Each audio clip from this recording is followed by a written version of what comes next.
Budaya, perkenalkan saya Marta Jessica Rowling dari SMP Katolik Santa Maria 1 Malang. Saat ini saya sudah berada di depan rumah Anjasmoro yang terletak di Jalan Anjasmoro 25. Bagaimana wujudnya? Yuk kita masuk.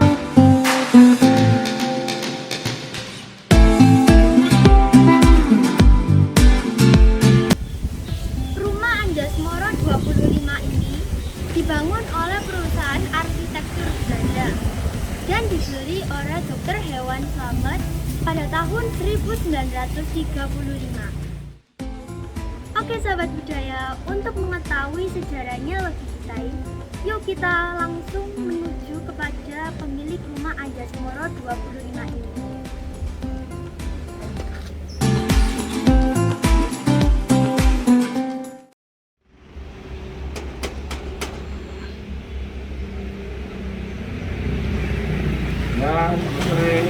Halo, selamat sore Pak. Perkenalkan, saya Marta Jessica Rowling dari SMP Katolik Santa Maria 1 Malang. Ya, ada yang bisa saya bantu, Nak? Saya tertarik Pak untuk mendengarkan cerita mengenai sejarah rumah Anjasmoro 25 ini yang katanya dibangun pada tahun 1934. Oke. Kalau kamu mau dengar ceritanya, saya mau ceritakan sama kamu di dalam. Ayo kita masuk. Baik Pak. Yuk, silakan duduk. Permisi Pak, Ya. saya sangat tertarik dengan sejarah rumah Anjasmoro ini. Oke. Kamu tadi udah jalan-jalan ke depan dan lihat plakat di depan ya? Sudah Pak. Jadi saya ceritanya rumah ini memang benar dibangun pada tahun 1934 oleh sebuah biro arsitek Belanda dan kira-kira pembangunannya 1 tahun dan waktu itu dibeli oleh Pak Slamet, seorang dokter hewan pada waktu itu.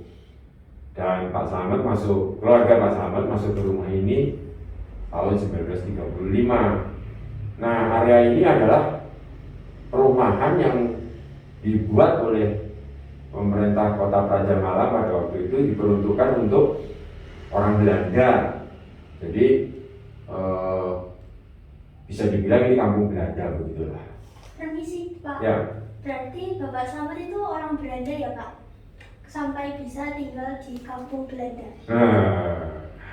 Ya kalau dari namanya rasanya ya bukan orang Belanda ya. Pak Slamet namanya gitu. Karena namanya Jawa banget. Ya.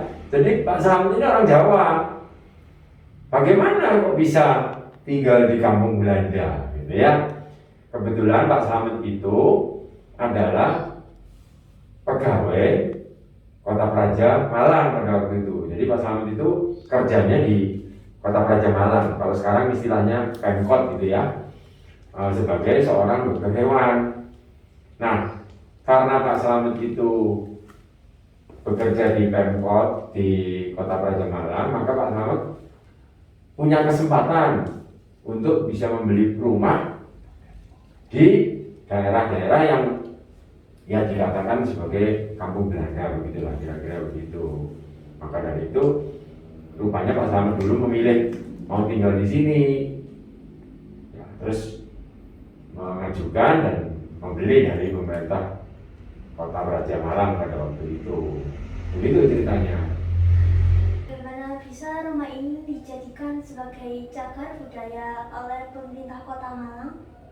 Nah, rumah ini mendapat penetapan sebagai cagar budaya dari Kota Malang karena rumah ini mewakili arsitektur pada zaman itu.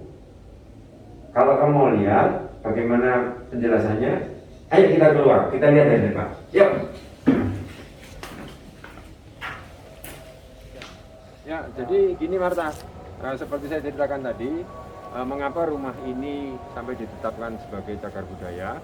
Karena rumah ini mewakili arsitektur pada zaman itu. Jadi seperti kamu bisa lihat sedikit di sini. Nah, rumah ini arsitekturnya disebut menganut arsitektur neogotik. Neogotik itu adalah langgam arsitektur yang istilahnya tren lah gitu ya pada zaman tahun-tahun sekitar 30-an itu. Jadi bisa kamu lihat di sini ada ciri-cirinya itu menggunakan jendela-jendela kaca patri yang di atas itu. Ada kaca warna-warni seperti itu. Kemudian jendelanya kotak-kotak begini, tapi masih menganut gotiknya adalah dari itu ornamen-ornamen kaca patri yang warna-warni seperti itu di situ. Jadi maka dari itu mengapa rumah ini sampai ditetapkan, karena rumah ini mewakili salah satu desain arsitektur neogotik yang ngetren pada masa sekitar tahun 30-an. Seperti itu. Oke, Bapak. Terima kasih atas informasinya. Nah, sahabat budaya, kita sebagai generasi milenial sudah seharusnya selalu bersyukur dan merawat budaya-budaya yang ada di